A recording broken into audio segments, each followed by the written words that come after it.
السلام علیکم۔ فرغانہ ظہیر الدین بابر کا دیس تھا۔ وہ فرغانہ وادی کے خوبصورت شہر اندیجان میں پیدا ہوا۔ وہ امیر تیمور کی چوتھی نسل تھا، پوتے کا بیٹا۔ والد سلطان عمر شیخ کبوتر خانے کی چھت تلے دب کر ہلاک ہو گیا۔ بابر کو 12 سال کی عمر میں تخت پر بٹھا دیا گیا۔ وہ تخت پر بیٹھا اور دنیا بھر کی مصیبتوں نے اس کا گھیراؤ کر لیا۔ بابر کے دو چچا لشکر لے کر چڑھ دوڑے۔ سلطنت کے مختلف عمائدین نے بغاوت کر دی اور محلاتی سازشیں بھی شروع ہو گئیں۔ وہ ابھی بچہ تھا، مجبوری نے اسے گھوڑے کی پیٹھ پر بٹھا دیا۔ وہ میدان جنگ میں اترا اور باقی زندگی لاشیں گنتے گزار دی۔ وہ جوانی تک مسلسل 10 سال لڑتا رہا۔ ان 10 برسوں میں فرغانہ اس کے ہاتھ سے نکلتا اور واپس آتا رہا۔ اس نے دوبارہ سمرقند اور بخارا فتح کیا اور یہ دونوں مرتبہ اس کے ہاتھ سے نکل گئے۔ وہ سمرقند کو قابو کرتا تھا تو اندیجان پر قبضہ ہو جاتا تھا، اور وہ اندیجان کی طرف بھاگتا تھا تو سمرقند اور بخارا ہاتھ سے نکل جاتا تھا۔ وہ بالآخر مایوس ہو کر کابل پہنچ گیا۔ 21 سال کی عمر میں کابل فتح کیا، تخت پر بیٹھا اور بادشاہ کا لقب پایا۔ وہ 1519 میں ہندوستان میں داخل ہوا، بیجاپور فتح کیا اور پھر آگے بڑھتا چلا گیا۔ 1526 میں پانی پت کے مقام پر ابراہیم لودھی کو شکست دی۔ سلطنت دہلی تک وسیع ہو گئی، لیکن ہندوستان ابھی اس کے ہاتھ نہیں آیا تھا۔ ملک کے زیادہ تر علاقے ہندو راجاؤں کے پاس تھے۔ رانا سانگا سب سے بڑا حکمران تھا۔ پورا شمالی ہندوستان اس کے قبضے میں تھا۔ رانا سانگا 2.25 لاکھ فوجیوں کے ساتھ بابر کے سامنے کھڑا ہوا۔ خوفناک جنگ ہوئی۔ بابر نے فتح کے بدلے شراب نوشی ترک کرنے اور داڑھی نہ تراشنے کی منت مانی۔ وہ کامیاب ہوا اور اس نے باقی زندگی شراب کے جام کو ہاتھ لگایا اور نہ ہی داڑھی تراشی۔ وہ اس کے بعد آگے بڑھتا چلا گیا، یہاں تک کہ وہ ہندوستان کے 2/3 حصے پر قابض ہو گیا۔ اس کی سلطنت بدخشاں سے بنگال اور ہمالیہ سے گوالیار تک پھیل گئی۔ وہ 1530 میں 53 سال کی عمر میں فوت ہو گیا اور کابل میں دفن ہوا۔ بابر نے انتقال سے قبل بابر نامہ کے نام سے شاندار کتاب لکھی۔ یہ کتاب دنیا کی بہترین کتب میں شمار ہوتی ہے۔ میں نے یہ کتاب کئی مرتبہ پڑھی۔ بابر نے کتاب میں بار بار اندیجان کا ذکر کیا۔ وہ اس کے موسم، پھل، جانور، پرندوں، پہاڑوں اور لوگوں کو بہت مس کرتا تھا۔ وہ خربوزہ چکھتا تھا تو ہنس کر کہتا تھا، یہ کیا خربوزہ ہے؟ خربوزے تو اندیجان میں ہوتے تھے۔ وہ اندیجان کے انگوروں، سیبوں، خوبانیوں، آلو بخاروں، آڑوؤں اور ناشپاتیوں کا بھی بہت ذکر کرتا تھا۔ وہ ہندوستان کے بارے میں کہتا تھا، یہ کیا زمین ہے جس پر برف ہی نہیں پڑتی؟ بابر نے بھینس نہیں دیکھی تھی۔ وہ ہندوستان کی بھینسوں پر بہت ہنستا تھا۔ اسے یہاں کی گرمی، حبس، کیچڑ، مکھیاں، مچھر اور ہیضہ بھی تکلیف دیتا تھا۔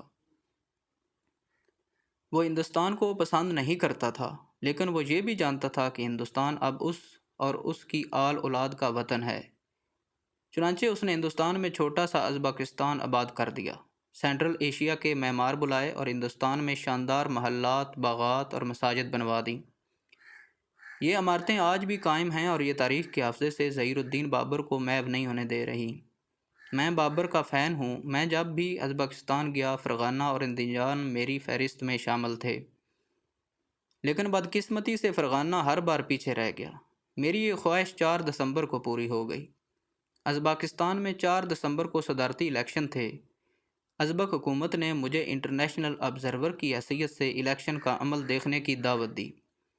میں نے دعوت قبول کر لی۔ مجھ سے پوچھا گیا میں کس شہر میں الیکشن کا عمل دیکھنا چاہتا ہوں۔ میں نے کرشی، شہر سبز اور فرغانہ کا نام لکھ دیا۔ میں جمعہ کی صبح تاشقند پہنچا۔ جمعہ تاشقند کی نئی مسجد اسلام آباد میں ادا کیا۔ یہ 500 سال پرانی مسجد تھی۔ یہ ماضی میں شاہراہ ریشم پر واقع تھی۔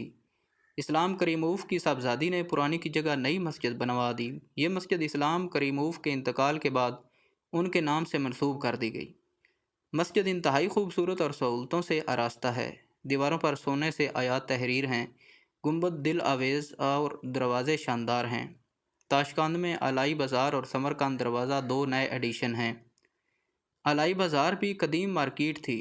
حکومت نے یہ مارکیٹ دوبارہ بنائی اور کمال کر دیا۔ سمرقند دروازہ جدید ترین مال ہے۔ میں ہفتے کی صبح کرشی اور شہر سبز گیا اور اتوار کی صبح فرغانہ روانہ ہو گیا۔ فرغانہ سوات جیسی وادی ہے، چاروں اطراف برف پوش پہاڑ ہیں اور درمیان میں سرسبز فرغانہ شہر جدید، صاف ستھرا اور سہولتوں سے آراستہ ہے۔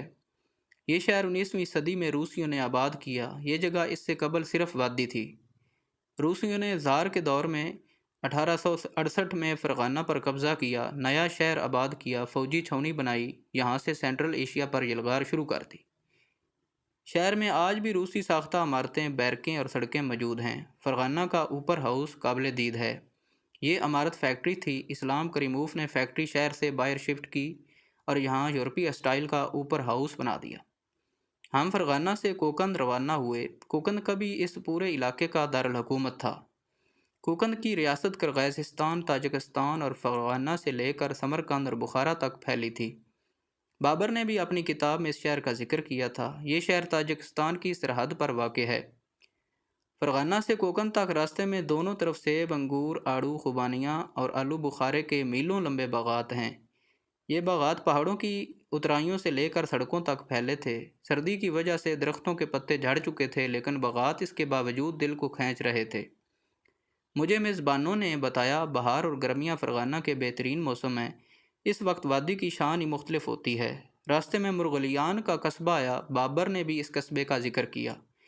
یہ قصبہ دو حوالوں سے تاریخی اہمیت کا حامل ہے۔ پہلا حوالہ حضرت برہان الدین المرغینانی، یہ فقہ کی مشہور کتاب الہدایہ کے مصنف ہیں۔ دوسرا حوالہ حضرت ابوبکر صدیق کے پوتے اور پوتی ہیں۔ یہ دونوں خلفاء راشدین کے زمانے میں کبوتروں کی ایک جوڑی کے ساتھ مرغلیان تشریف لائے اور شہر میں تبلیغ کا کام شروع کیا۔ ان کا مزار اور کبوتروں کی نسل آج بھی یہاں موجود ہے۔ میں ان کے مزارات اور حضرت برہان الدین کی چلاگاہ کی زیارت کے لیے رک گیا۔ مزار پر نور کی چادر تنی تھی۔ کوکند وہاں سے زیادہ دور نہیں تھا۔ کوکند شہر میں شاہی محل کا صرف ایک حصہ باقی ہے۔ یہ کوکند کے آخری مسلمان بادشاہ خدا یار خان کا محل تھا۔ روسیوں نے 1875 میں یہ محل اور کوکند کا اقتدار خدا یار خان سے ہتھیا لیا۔ محل میں گزرے وقت کی شان و شوکت آج بھی باقی تھی۔ خدا یار خان کی 45 بیویاں تھیں۔ یہ سلطنت اگر بادشاہ کی اتنی مصروفیت کے بعد بھی قائم رہتی تو یہ معجزہ ہوتا، لیکن قدرت کو یہ معجزہ منظور نہیں تھا۔ چنانچہ سلطنت اور بادشاہ دونوں رخصت ہو گئے اور کہانیاں پیچھے رہ گئیں۔ کوکند میں دھند اور سردی تھی۔ ہم نے اس سردی اور دھند میں نصف درجن پولنگ اسٹیشنوں کا دورہ کیا۔ میں الیکشن سے ایک دن قبل تاشقند، کرشی اور شہر سبز کے پولنگ اسٹیشن بھی دیکھ چکا تھا۔ مجھے ہر جگہ ہر چیز نظم و نسق میں دکھائی دی۔